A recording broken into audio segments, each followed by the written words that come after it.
Welcome parents to the next activity of our program Parents as Co-Educator. Today's activity name is Hand Movements. This activity is kind of a workshop which will improve the fine motor skills of your child. This activity is divided into four parts. First part is craft with scissor. In this, take a blunt or less sharp scissor and some plain and colorful papers. Then, with the help of the scissor, your child have to perform various tasks. Throughout the activity, parents have to make sure that their child is not hurt.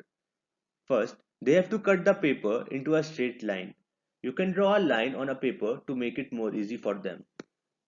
Secondly, draw some zigzag lines on a paper as shown in the picture on the right.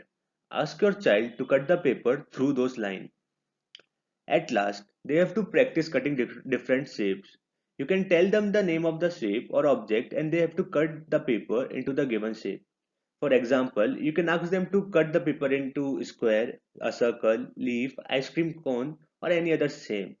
At first, it might be difficult for them, but with practice, they will improve. Parents can also help them with the few shapes initially. Second activity is tying a knot. Take a cardboard or a paper and make some holes in it as shown in the picture. Now, with the help of the wool, your child have to tie different type of knots into the holes as shown in the picture. They have to figure out which one is the strongest and will last long. At last, ask them to untie all the knots. It will be a challenging activity.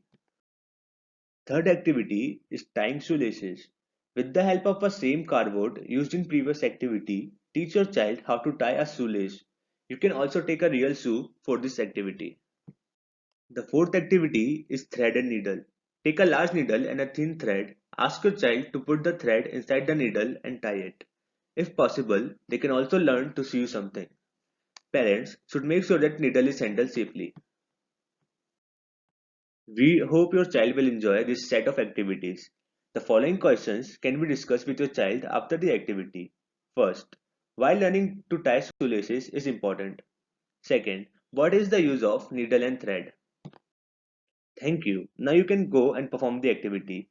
Please send us the photos and videos of your child performing the activity if possible. If you have any doubts or any suggestion, you can text us on WhatsApp. Here is our WhatsApp number.